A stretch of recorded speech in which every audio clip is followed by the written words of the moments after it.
Olá, estamos de volta, mais um episódio aí no intervalo, e hoje a gente veio para comentar, né, um comentário que uma pessoa colocou no Facebook, que é o Alejandro Gonzalez, né? Ele comentou sobre o nosso vídeo, vou deixar o link na descrição, o vídeo sobre soma e produto das raízes de uma equação do segundo grau. E assim, primeira coisa é que a gente não está aqui para, né, debater o comentário dele, dizer que ele está errado ou que está certo, não é isso. Na verdade, a gente gosta que as pessoas entrem, comentem, falem. É uma maneira de a pessoa assim, procurar saber qual é a nossa opinião também sobre o assunto. Com certeza, é sempre bom, até para quem for ver esse vídeo, se quiser comentar, a gente pede isso. Se tiver que elogiar, elogie. Se tiver que criticar, critique. Dá ideia também. Isso dá ideia, critica, fala. Né? Cada um pode expor sua opinião, a internet é livre para todo mundo dizer aquilo que quer. Mas vamos lá, no comentário dele aqui, eu vou ler algumas partes do comentário e dizer o que eu acho, o que eu não acho, né? O Thiago também vai dizer o que ele acha, o que ele não acha e tal. A gente pensou sobre isso, etc. Ele diz o seguinte: mais fórmulas para aprender de cor, mas qual é a utilidade? Eu não sei se ele quer dizer a utilidade da fórmula ou a utilidade de, não sei. Decorar. Decorar. Primeiro, assim, uma coisa que eu queria dizer é que o intuito do vídeo não é ensinar a decorar nada. A gente está ali para mostrar como é que eu posso interpretar, pelo menos eu vejo dessa maneira, como é que eu posso interpretar a relação entre os coeficientes da equação do segundo grau e a soma de suas raízes. Não é para o cara decorar isso, até porque isso pode ser obtido simplesmente somando as raízes, né? Assim, a gente não fez isso porque o intuito não é esse, e também porque a gente tem uma ideia de ter uma playlist só de demonstrações. Então assim, a gente tá... Aquele vídeo, o objetivo do vídeo, se eu tivesse que dizer o objetivo, seria, se você quiser saber só a soma das raízes, faça isso. Acabou. O objetivo é esse. Simples e direto, né? Simplicidade. Sem muita enrolação, né? É essa que é. Então, se a pergunta é qual é a utilidade dessa fórmula, é isso. Eu quero que você faça isso. Tá. E depois ele diz o seguinte, ele fala, mesmo sem saber o valor da raíz, comentando na verdade o que o Thiago disse. Eu comentei na videoaula. Você pode saber o produto e a soma, e daí? Qual é o interesse de saber o valor do produto e da soma de duas raízes de uma equação segundo grau? Bom, não sei.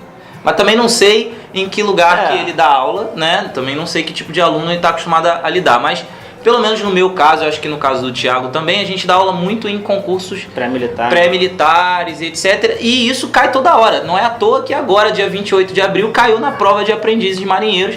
E tinha uma pergunta que era... Sempre cai, né? Prova de A... da escola de especialista. Escola de especialista, cai toda hora. Sempre cai. E outra coisa é que essas provas têm 100 questões. Então, se o cara for fazer 100 questões e ainda for calcular as raízes da equação segundo grau e depois ainda somar, ele pode correr o risco de cair em raízes irracionais chatas pra caramba de fazer a conta. E o próprio concurso, ele faz a prova, como é uma prova grande, ele se prepara já para fazer coisas de aplicação de fórmula mesmo. Exatamente. Então, o cara tem que saber. Esse é um fator que às vezes o cara tem que saber essas aplicações diretas, porque o concurso já é feito para isso. Ele não pode perder tempo. O cara que elaborou a prova não quer que ele perca tempo. Quer que seja eficiente. Exatamente. E assim, sabia exatamente aquilo. E outro dia eu estava dando aula e caiu uma equação segundo grau com coeficiente menos 98, era o B, e se eu não me engano o C era 97. Se você for calcular o delta, vai calcular o 98 ao quadrado, né? E é fácil ver que 98 a soma e 97 o produto é 98 e 1, é 97 e 1, né? Então fica rápido, assim, eu já saberia as raízes, saberia a soma, saberia um monte de coisa. Na verdade, assim, até na minha opinião, o que acontece? Aprender soma e produto das raízes é uma forma de você aprender como é que eu calculo o valor dessas raízes sem precisar do Bhaskara. Ou seja, aprender a soma e o produto, na verdade, é uma fórmula de você descartar uma fórmula que é a fórmula de Bhaskara. É uma maneira, talvez, né, de descartar aí uma... Pelo menos em alguns casos, né, Mas aí ele continua aqui, mais perguntas sem respostas. Eu não sei se realmente fica sem resposta, por dois motivos. Primeiro, porque eu acho que essa é uma vertente, é uma explicação para ensinar isso. E a outra é que depende do tipo de aluno, porque tem aluno que também não quer saber de onde veio, ele quer saber calcular a soma das raízes, ele quer resolver o problema dele, né? Se pede a soma das raízes, ele, como é que eu faço? Ele quer, tem aluno que só quer a fórmula. É um aluno ruim? Bom, não sei, aí fica para cada um dizer, bota no comentário, o aluno ruim é o que decora a fórmula, ou o aluno bom é o que não é? Não sei, porque o aluno ruim às vezes é o aluno que vai passar decorando a fórmula no concurso, pode ser que para a vida não seja bom, mas para o concurso então isso é muito difícil, não posso dizer que é bom ou ruim, né? Aí depende do tipo de aluno. Aí ele diz, depois ele completa o comentário dele aqui. Espere, saber o valor da soma e produto é útil para calcular a soma dos inversos. E daí, para que serve isso? Para resolver o problema que você deu. Que é exatamente no concurso costuma cair questões dessas. Imagina que os inversos sejam inversos de raízes irracionais do tipo 1 mais raiz de 3 e 1 menos raiz de 3. O cara teria que racionalizar. Ao passo que se ele só quisesse calcular a soma das raízes, já daria 2. 1 mais raiz de 3 mais 1 menos raiz de 3 dá 2. Calculou direto a soma sem ter que ficar fazendo conta. Exatamente. Quer dizer, sem ter que fazer muita conta. Nesse caso, precisaria saber a soma e produto, né? Que é produto também. Exatamente, a soma dos inversos é a soma sobre o produto. Que é rápido, porque é a soma sobre uma diferença de quadrados. Que fica tranquilo também, né? Então acho que a utilidade não é a utilidade para a vida toda. É uma utilidade para aquele exercício. Mas aí ele diz assim, então se justifica aprender uma coisa que não serve para nada aos olhos do aluno, porque isso ajuda a resolver um exercício que também não serve para nada aos olhos do aluno. Bom, aí é uma coisa assim, para que aluno? Que aluno que não serve para nada. Porque nesse contexto que a gente está comentando, né, para esse aluno vai servir, para o aluno que vai fazer aquela prova de aprendiz de marinheiros que tem, sei lá, 45 questões e num tempo curtíssimo. Saber isso é a diferença entre passar e ficar na reserva. Né? Para o cara que vai fazer uma prova do Colégio Naval, por exemplo, que é uma prova extremamente trabalhosa, que tem questões de álgebra extremamente trabalhosas, isso é um grande avanço. Saber a soma e o produto das raízes de uma equação de segundo grau, ou a soma dos inversos. E muitas vezes ele pode usar isso e dizer que isso aí são outros pontos de uma reta. Pode falar qualquer coisa. Você pode, inclusive tem aquele caso que você citou das parábolas quando você quer achar o vértice, né? Você falou isso. Lembrando, né, que isso aqui a gente está falando de equações de segundo grau e não de funções. Que aí em função sim, eu acho que nós teríamos muito mais aplicações do dia a dia. Você quer encontrar o vértice. Coisa no dia a dia. As questões, o cara chuta a bola, um arco de parábola e tal. E aí você quer achar o vértice, aí você sabe que é a média aritmética das raízes e a média aritmética é a soma sobre 2. Eu acho que assim, a gente pode dar um contexto. O objetivo do nosso vídeo não é dar um contexto, assim, é ensinar aquilo ali, ponto. Ainda tem um lance, a gente não está numa sala de aula assim, ensinando alunos dentro, que a gente, nessa função assim de educador, né? Aqui é mais para tirar a dúvida exata. Vamos falar como é que se aprende a soma de raízes. Sabe isso, faz isso, acabou. Né? Esse é o nosso objetivo assim, aqui, é fora a sala de aula, né? É um extra.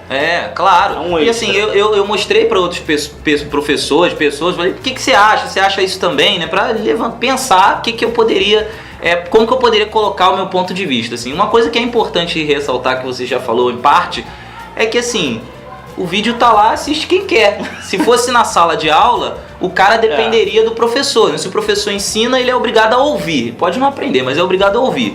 Ou dormir, ou ele vai estar ali obrigatoriamente. E nesse vídeo não, se você não quiser saber a soma e produto da raízes, você vê todos os outros vídeos e acabou.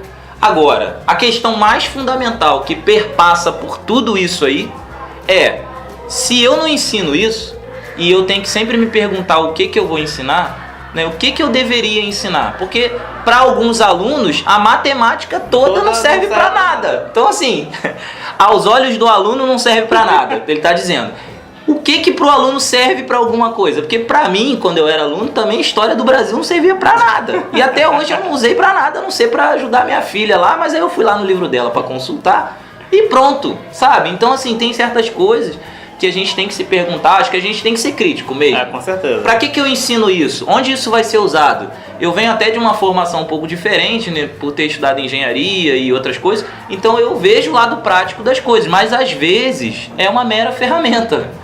Né? Para que serve a soma e o produto das raízes? De repente para uma fatoração, para encontrar os polos e assim, falando num contexto mais de engenharia, os polos, né, os polos de uma função de transferência de um sistema linear.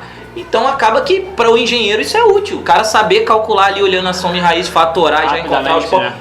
É um ganho, eu fiquei orgulhoso de lembrar que eu aprendi isso no ensino médio bem. E agora eu posso usar. Agora, para quem vai ser psicólogo, realmente, eu acho que para saber a soma e produto... não faz sentido, né? Não faz. Então, o contexto é determinante. Né? Eu acho que a opinião do Alejandro aí, eu fico super satisfeito dele ter opinado. Né? Eu acho que é isso aí mesmo, tem que questionar. E uma coisa também é importante. Isso tá no currículo do aluno, né? Então, acaba passando por isso aí. Então... Não, se tá ali, tem que aprender e aparece no livro... Porque a gente está suscetível ao livro. Às vezes a escola usa o livro, o outro. Então assim, não dá para fugir demais. A gente está inserido já num contexto. Uma coisa eu vou estudar por conta própria. Isso aqui não é importante porque eu acho que é uma decoreba. A outra coisa o cara tá na escola, que tem que seguir um programa, e no programa tá aquilo, e aquilo cai daquele jeito. Então, esse é o contexto com o qual a gente está lidando. Então, volto a dizer, o objetivo do vídeo não é discutir se é ou não é importante ensinar aquilo. É mostrar que aquilo existe e como se calcula, só. Exatamente. A partir daí a gente pode discutir N coisas, né? Eu acho que é bem por aí. Eu fico, mais uma vez eu digo, né, super satisfeito do Alejandro ter comentado. Claro, não, eu não sei nem se eu estou pronunciando direito o nome dele, Alejandro. E é sempre bom que comentem mesmo. Isso assim, é bom que a gente assista o vídeo lá. Nossos olhos para outras coisas também. E se quiser comentar com mais sugestões... Claro, quiser rebater o que a gente falou aqui, porque eu acho que a gente também não é dono da verdade, né? Então se você acha que não tem que ensinar, o cara tem que, sei lá, não sei. Aí eu também não tem como, né? Não posso adivinhar o que você vai dizer, mas coloca aí o comentário e se precisar no próximo, no intervalo, a gente comenta de novo, comenta outra coisa, né? É isso aí. Então, mais alguma coisa? Não, acho que... Ficou satisfeito também com o comentário do... Gostei, claro. É sempre bom aprender, ouvir ideias diferentes. Claro, porque a partir de agora eu já vou ficar pensando, né? Será que... eu acho que gostaria também se ele respondesse assim, como é que ele faz isso, como é que ele aborda dele, né? Como é que vocês abordam esse assunto? Ou como é que a gente deveria, né? Exatamente. Quem dá aula em escolas militares, a gente conhece diversos professores que dão aula em escolas militares e em parte o que a gente faz é repetir o que a gente aprendeu quando era aluno. Então não é só assim inventar uma coisa nova, a gente também repete coisas que a gente vê no livro, que a gente aprendeu quando era aluno. Então fazer diferente depende um pouco disso também. Então a gente tenta sempre dar um a mais, mas nem sempre isso é útil. O professor está sempre muito suscetível na questão do concurso, né? Quem dá aula para prêmio militar, né? Então se o concurso vai para um caminho, a gente tem que acabar seguindo aquele caminho. Não significa que o caminho é o melhor. Nem pior. Ou é o correto, né? Nem pior. Ou que seja o correto ou errado. Então a gente tem que seguir. Porque se a gente não seguir, o cara não passa, né? Às vezes nem seguindo ele passa, então é difícil, é complicado. Mas é isso, deixe seu comentário, né? A gente sempre diz isso, se inscreve lá no canal. Com certeza. Se gostou, diz gostei, isso ajuda pra caramba. E pra você que quiser... Em nosso canal. Exatamente, se inscreve lá no Patreon, né? Lá tem conteúdo exclusivo pra quem tá lá, tá? O restante está no YouTube, você vai poder assistir à vontade. Sempre. Mas para quem quiser conteúdo exclusivo lá no Patreon, tá aberto www.patreon.com/mentor. Isso aí. É isso? Valeu. Não deixem de comentar e dar sua opinião. Claro, isso aí é opinião sempre válida. Eu fico por aqui, eu sou o Leonardo. Valeu. E tchau, galera. Tchau.